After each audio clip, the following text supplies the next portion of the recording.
Qu'est-ce que le centre Bransion? Alors, le centre Bransion, c'est une entité qui va regrouper 3 services différents.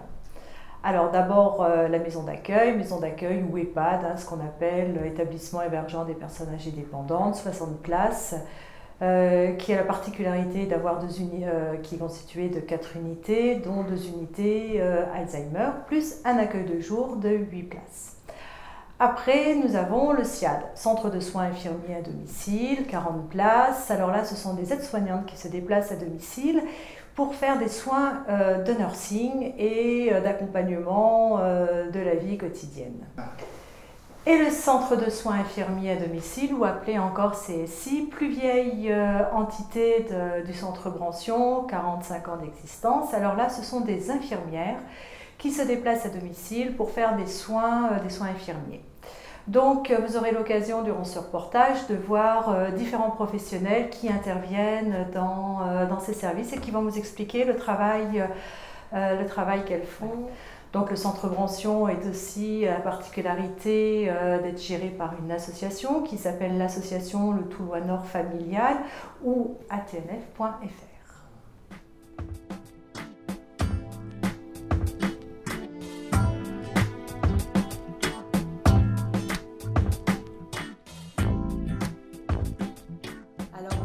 Il n'y a pas qu'un rôle, moi je pense que mes rôles sont multiples au sein de l'EHPAD, mais c'est vrai que je dirais mon rôle principal c'est quand même mon travail auprès des résidents, un rôle d'écoute et de soutien des résidents.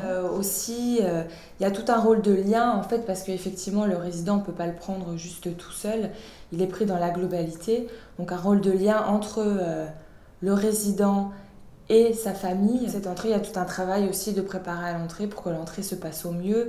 Voilà, qui viennent visiter, comprennent, je prends son histoire de vie pour le présenter aux équipes. Que le jour où il arrive, on le connaisse un petit peu et qu'on puisse lui proposer un accueil personnalisé. En fait, je fais des ateliers avec les personnes, notamment des ateliers, un atelier mémoire, donc le lundi après-midi, où j'interviens en binôme avec l'animatrice et où je propose voilà, des exercices, pas que de mémoire, en fait, pour stimuler toutes les fonctions cognitives. Donc, et au niveau de l'accueil de jour, pareil aussi que pour l'entrée du résident, c'est moi qui suis en charge du départ. Donc je reçois les personnes, je leur explique le fonctionnement, je recueille aussi l'histoire pour présenter aux équipes, etc. Et je participe aussi pour savoir dans quel accueil de jour on va... parce qu'il y a l'accueil de jour pour les malades d'Alzheimer et un accueil de jour pour les personnes plus dépendantes. Alors, spécifiquement, mon rôle auprès des résidents, donc je peux faire du soutien psychologique pour les personnes qui sont très anxieuses ou dépressives, voilà. Notamment au niveau de l'arrivée. C'est vrai qu'au niveau de l'arrivée, je vais les voir en systématique. Voilà, quelques fois pour justement les soutenir dans ces moments-là. J'interviens aussi auprès des résidents si jamais il y a des soignants qui remarquent qu'une personne ne va pas bien ou qui trouvent qu'il y a quelque chose ou qui savent qu'il s'est passé quelque chose et ils me disent voilà, madame ne va pas bien ou voilà, donc auprès de ces résidents-là, c'est vrai que c'est une autre prise en charge parce que les entretiens type d'écoute et de soutien qu'on fait avec les personnes qui n'ont pas de troubles cognitifs ne sont pas vraiment adaptés en fait, pour ces personnes-là. Donc c'est vrai qu'au niveau des malades, moi ce que je fais, c'est que je fais beaucoup d'ateliers. Ces ateliers-là sont faits spécifiquement avec des personnes qui sont atteintes de la maladie d'Alzheimer, mais pas que. Parce qu'il n'y a pas que la maladie d'Alzheimer, il y a aussi d'autres syndromes démentiels, comme les corps de Lévy, comme on a des démences temporales, des choses comme ça. Donc il n'y a pas que les malades d'Alzheimer, mais aussi avec les syndromes apparentés, mais en tout cas des personnes qui ont des troubles cognitifs. Les personnes vont échanger entre elles sur leur vie, on va apporter du matériel pour qu'elles se souviennent, pour qu'elles remémorent des bons souvenirs, qu'elles partagent des expériences communes et se remémorent des souvenirs en commun. Donc au niveau des aidants, comme je disais, pour la personne, l'entrée à l'EHPAD est très difficile, mais pour l'aidant aussi, parce que souvent ils culpabilisent beaucoup. Et par rapport à l'entrée de la personne, Parce que c'est vrai que souvent, c'est pas la personne qui, elle, ne se rend pas compte qu'elle ne peut plus faire à la maison et qu'elle peut plus rester. Donc souvent, la personne dit, mais si, je peux encore tout faire, je peux rester à la maison. Et c'est souvent les familles qui prennent la décision de l'entrée. Voilà, j'ai un rôle aussi au niveau du soutien des familles, voilà, de leur expliquer un petit peu comment ça se passe ici aussi. Je les vois pour leur expliquer la maladie, leur expliquer les comportements de leurs parents. Bah voilà, en fait, c'est le troisième point. Donc, quand je disais, moi, je fais le lien voilà, entre le résident, la famille et l'institution. Voilà, moi, je trouve, voilà, j'ai vraiment un travail de lien entre tout ça pour que ça se passe au mieux pour tout le monde. Donc, au niveau du personnel, je participe à toutes les réunions de transmission, les réunions de synthèse, etc. Voilà, on a un travail de lien aussi. Du coup, comme on voit beaucoup les familles, on peut aussi expliquer voilà, tout le contexte aux soignants.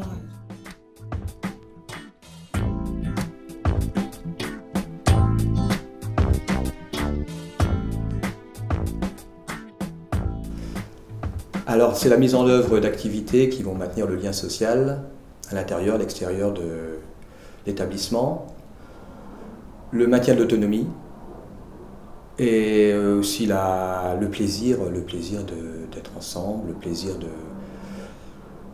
de fonctionner ensemble, d'être créatif. Enfin, voilà. En fait, si les résidents ne font pas l'effort de fréquenter d'autres résidents, ils vont s'intérioriser, rester enfermés en fait. Et mon rôle, c'est aussi un peu de les sortir de là. Donc de les rassembler. Après, ça va se passer dans des activités ici, ça va se passer dans des activités extérieures, des sorties, des promenades. Et ben, je tiens compte de ces possibilités, hein, ses capacités intellectuelles, physiques, de ses craintes aussi, évidemment. Hein. Une personne qui a peur du public, qui a peur de sortir, bon, faut faire attention à tout ça, quoi. Donc à partir de là, je vais gérer l'activité pour elle en fonction de tout ça. Bon, il y a une base, il y a les bases qui sont là quand même. Hein. Il y a les bases, après il faut les adapter, effectivement. Il est possible aussi de partir d'un rien, de partir de la personne. Hein, cette personne fonctionne de telle façon, il y a telle et telle possibilité, telle et telle crainte, telle et telle. Donc à partir de là, oui, on peut partir de rien en gros et fabriquer quelque chose avec elle et pour elle, quoi. Le déroulement d'une activité, donc au début je vais chercher les gens qui sont susceptibles d'être intéressés. En fait j'affiche un calendrier hebdomadaire dans lesquels toutes les activités sont précisées. Certaines résidentes s'y rendent toutes seules sur le lieu de l'activité. Par habitude, elles savent où cette activité se déroule. D'autres résidentes, je vais chercher, soit parce qu'elles ont des problèmes de mobilité, soit parce que tout simplement elles ne se pensent plus, elles ne savent plus qu'elles ont oublié, voilà, elles ont oublié que l'activité se passait tel jour à tel endroit. Il y a des nouveaux résidents, je vais bien leur expliquer, je me présente, je vais bien leur expliquer ce qui va se passer, je leur dis toutes les possibilités d'activité qui existent. Et je leur dis bien que je viendrai leur proposer. Donc je vais leur proposer, les chercher. Ils disent oui, ils disent non, après c'est leur choix. Donc voilà, il n'y a pas de forcing, pas du tout. Hein. Des activités, disons, plus manuelles, entre parenthèses physiques, je dirais, et des activités un peu plus intellectuelles où il n'y a pas besoin de pouvoir se servir de ses mains ou autre, quoi. Donc ça peut être le chant, la création de chansons, ça peut être... il y a une activité atelier théâtre aussi. Et après, il y a une valorisation qui est là, parce que quand les résidentes ont fait une chanson, par exemple, elles ont fait une chanson quand même, quoi. C'est pas rien, hein, je veux dire, elles ont créé un truc. Donc je pense que ça valorise quand même beaucoup les résidentes, cet atelier-là, par exemple.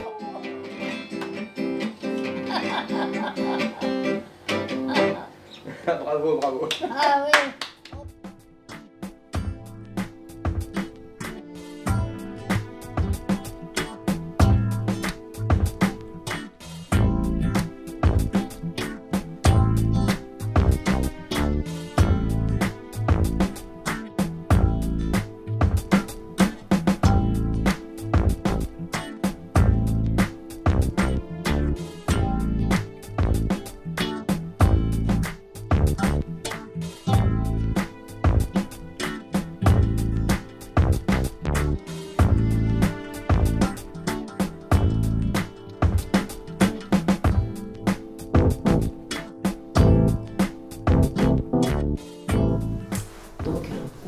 principal est de maintenir le plus longtemps possible l'autonomie de tous nos résidents et d'assurer la meilleure qualité de vie qu'ils puissent avoir.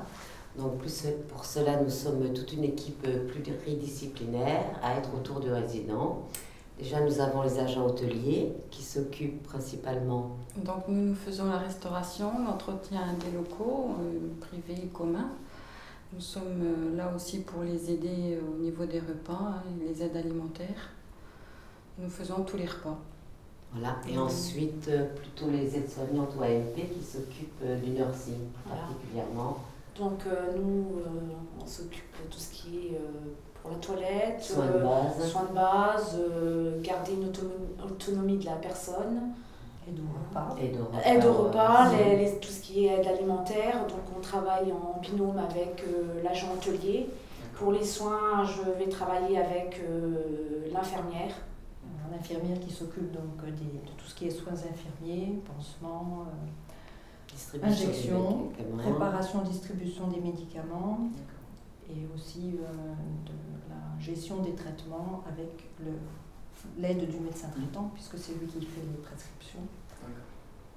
Donc au cours de la journée, on travaille tout en collaboration autour du résident. C'est un travail d'équipe. On a des résidents qui sont installés ici en hébergement permanent ou temporaire, qui sont sur 2 étages, installés sur 2 étages. On peut une soixantaine. Intervenir auprès des accueils de jour s'il y a problème, on nous appelle. C'est la psychologue qui nous donne les informations concernant son entrée. On essaye de recueillir le maximum d'informations concernant sa vie antérieure, pour son mode de vie, ses habitudes. Voilà. Pour pouvoir l'accueillir le premier jour le mieux possible. D'accord. Qu'il y ait le moins possible d'appréhension pour la personne. Parce que la première journée est toujours une appréhension. Oui, on est attentif à ses habitudes de vie, ses choix de menu. Ce qui permet pour lui de s'adapter plus facilement à la structure. Parce qu'on a aussi une autre étape qui est assez difficile pour toute l'équipe, c'est l'accompagnement de fin de vie. Donc les résidents en général, c'est vrai qu'ils restent c'est leur dernier domicile. Donc on a tous les soins de confort qu'on fait tout ensemble. Avec la prise en charge de la douleur. Avec l'équipe mobile des soins palliatifs. On fait appel à l'équipe des soins palliatifs. Mais après, chacune, même dans les rôles différents, reste auprès de la résidente. À chaque moment de la journée. À chaque moment de la journée, on essaie avec nos différents rôles, on essaye d'être présent.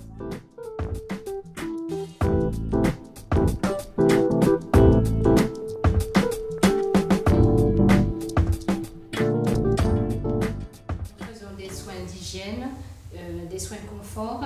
Nous accompagnons les personnes à leur domicile. Je vais au domicile des gens et à ce niveau-là, ces personnes-là restent chez elles et on évite l'hospitalisation des personnes.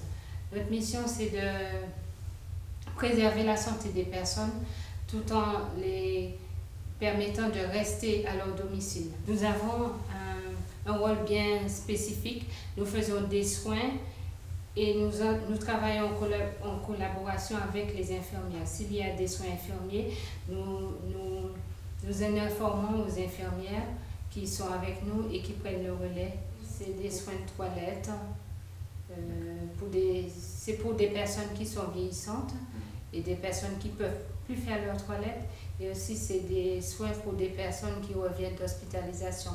Ça arrive que des gens qui reviennent d'hospitalisation, ils ne peuvent plus faire leur toilette, on les aide à le faire et jusqu'à ce que ces personnes-là retrouvent leur autonomie. Déjà, elle arrive pour faire le point, pour les transmissions, pour qu'on sache comment nous allons travailler. Déjà, nous avons un planning avec une liste de personnes. Nous informons de ce qui s'est passé la veille pour connaître la personne, l'état de la personne. Et puis, nous allons chez cette personne-là, enfin chez les personnes dans les maisons des gens pour des levées ou des toilettes. Il y a des personnes qui sont déjà levées. Nous faisons ces toilettes-là. Et nous nous occupons aussi des vêtements, ça, pour les changer, pour que la personne garde sa dignité aussi.